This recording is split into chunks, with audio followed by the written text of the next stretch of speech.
Hello दोस्तों, नमस्कार। दोस्तों 3 से 4 चम्मच दही में थोड़ी सी सूजी और बेसन मिलाकर अगर कोई नाश्ता बन जाता है तो दिखने में काफ़ी शानदार लगता है, खाने में उतना ही टेस्टी। जब आप घर वालों या मेहमान के सामने इस नाश्ते को ले जाएंगे तो यकीनन मेहमान आपकी तारीफ़ करेंगे। आप इसे नाश्ता बोल सकते हैं, इसे आप बिस्किट भी कह सकते हैं। आपके यहाँ जब भी घरों में चाय बने तो आप इस नाश्ते को प्लेट में ले जाएं, यकीनन प्लेट 1 मिनट में खाली हो जाएगा, क्योंकि जब सूजी, बेसन और दही से कोई चीज़ बनती है तो काफ़ी स्वादिष्ट और शानदार मज़ेदार बनकर तैयार होता है। बनाना काफ़ी आसान है, तो चलिए शुरू करते हैं। तो यहाँ पर हमने 3 से 4 चम्मच दही लिया है, इसे अच्छे से मिक्स कर लिया है। ये घर की दही है तो ज़्यादा खट्टी भी नहीं है। तो यहाँ पर हमने लिया है सूजी हमने 2 कटोरी लिया है। सूजी बारीक वाली हो या मोटी वाली हो, कोई दिक्कत नहीं। अब इसे दही में अच्छे से मिक्स कर लेंगे। सूजी को अच्छे से मिक्स करने के बाद इसे साइड में रखेंगे, क्योंकि सूजी दही में मिक्स होने के बाद यह फूलती है, और जब अच्छे से फूलती है तब नाश्ता बहुत ही शानदार बनता है। तो इसे अच्छे से मिक्स करके इसे साइड में रख देंगे। जब भी आपको नाश्ता बनाना हो तो कई चीज़ें मिलकर बनती हैं, तो यहाँ पर एक चीज़ या सामान पहले ऐड करके मिक्स कर लें, उसके बाद ही दूसरा सामान ऐड करना चाहिए। तो अब यहाँ पर हमने 2 चम्मच बेसन लिया है, 2 चम्मच मैदा लिया है। तो यूनिक और टेस्टी बनाने के लिए हमने यहाँ मैदा का इस्तेमाल किया है। आप चाहें तो गेहूं के आटे का भी इस्तेमाल कर सकते हैं। यहाँ पर आधी कटोरी हमने पिसी हुई चीनी लिया है। चीनी एकदम बारीक पिसी हुई है, पिसी हुई चीनी का ही इस्तेमाल करेंगे।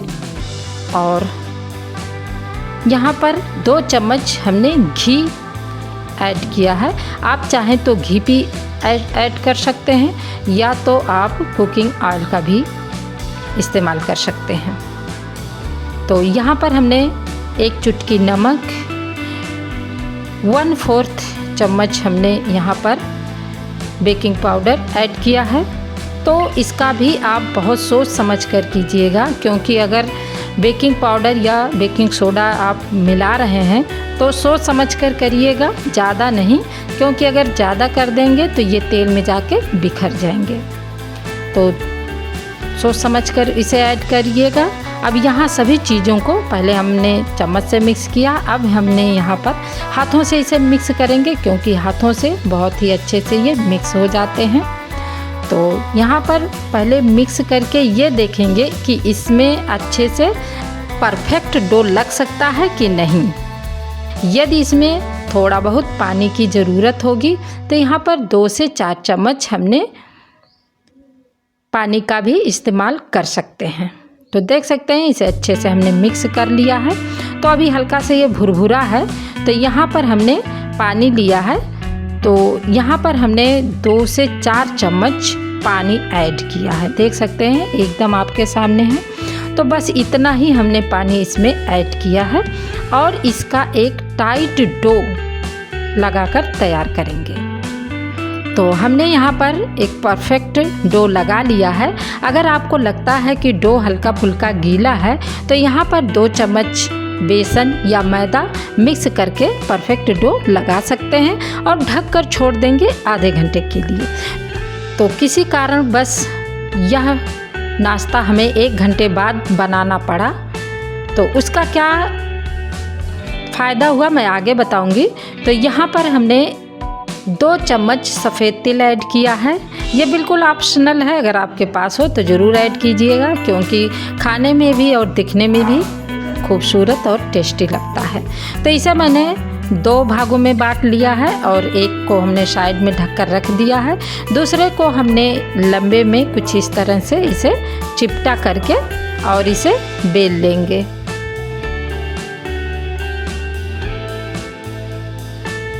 तो कुछ इस तरह से हमने थोड़ा मोटा ही रखना है, पतला नहीं। तो इसे बेलकर बड़ी रोटी के जितना बड़ा बना लेना है, और उतना ही मोटा रखना है।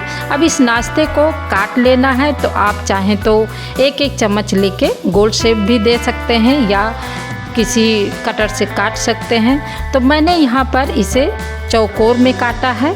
आप चाहें तो ट्रायंगल आकार में भी काट सकते हैं, चौकोर में भी काट सकते हैं। तो ये नाश्ता हमने चौकोर में काट कर तैयार कर लिया है। तो इसे अब प्लेट में रख लेते हैं। तो जब नाश्ता अच्छे से नाश्ते का डो फूल जाता है तो बहुत ही टेस्टी बनता है और इसमें क्रैक भी आते हैं। तो सभी को हमने सभी नाश्ते को बनाकर तैयार कर लिया है। अब चलते हैं इसे फ्राई करने। तो तेल को हमने पहले ही रख दिया था गर्म होने के लिए। तो अब नाश्ते को इसमें डाल देंगे। यहाँ भी इसे तलते समय भी कुछ बातों का ध्यान रखना है। तो यहाँ पर गैस का फ्लेम ना ही तो बहुत हाई करिएगा और ना ही बहुत लो कीजिएगा। इसे नॉर्मल रखेंगे गैस के फ्लेम को। तो जब नॉर्मल पर इसे तलते हैं तो इसमें बहुत अच्छी सी क्रैक आती हैं और यह बहुत ही टेस्टी और खस्ते बनकर तैयार होते हैं। अगर इस नाश्ते को आप एकदम ठंडे तेल में तलते हैं तो ये तेल सोख लेगी और अगर हाई फ्लेम पर करके तलते हैं तो ये ऊपर से एकदम सिक जाएगा, एकदम से ये मतलब डार्क हो जाएगा, जलने के उसमें आ जाएगा और अंदर से ये कच्ची हो जाएंगी। तो आप इसे नॉर्मल गैस के फ्लेम पर तलिएगा, यानी लो से थोड़ा सा आप ऊपर ही रखिएगा और मीडियम से कम रख कीजिएगा। अच्छे से ये तल जाएंगे और इसे आप ज़्यादा दिन तक स्टोर नहीं कर सकते हैं। तो देख सकते हैं इसमें क्रैक्स कितना बढ़िया आए हैं और फुलावट बहुत ही अच्छी आती है। जब डो अच्छे से फूल जाता है तब इसमें फुलावट भी आती है और यह टेस्टी भी बनकर तैयार होता है और इसमें क्रैक्स भी आते हैं। तो ये अच्छे से सिक चुके हैं, कलर परफेक्ट आ चुका है। तो अब इसे हम निकाल लेते हैं। जब इसे एकदम नॉर्मल टेम्परेचर पर इसमें खस्तापन आता है और एकदम ये बनकर तैयार होता है। और आप इसे ज़्यादा दिन तक स्टोर भी नहीं कर सकते हैं क्योंकि दूध और दही से बनी हुई चीज़ ज़्यादा दिन तक नहीं चलती है।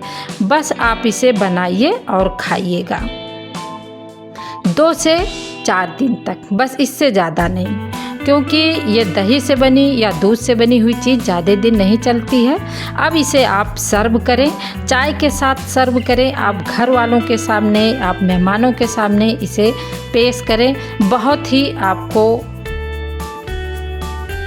आपको तारीफ़ें मिलेंगी। यकीनन ये बहुत ही यह टेस्टी बनता है, बहुत ही शानदार बनकर तैयार होता है। आप इसे मैं तोड़ के दिखाऊं तो देख सकते हैं ये अंदर से भी बहुत खस्ते बने हैं और एकदम ये मैश करने पर भी एकदम बारीक हो जाता है। तो कैसी लगी यह वीडियो, और अगर अच्छी लगी हो तो लाइक शेयर करते हुए कमेंट ज़रूर कीजिएगा। चैनल पर पहली बार आए हों तो सब्सक्राइब कीजिएगा। मिलती हूँ नेक्स्ट वीडियो में, तब तक के लिए आपका बहुत बहुत धन्यवाद। फुल वीडियो देखने के लिए भी आपका बहुत बहुत धन्यवाद।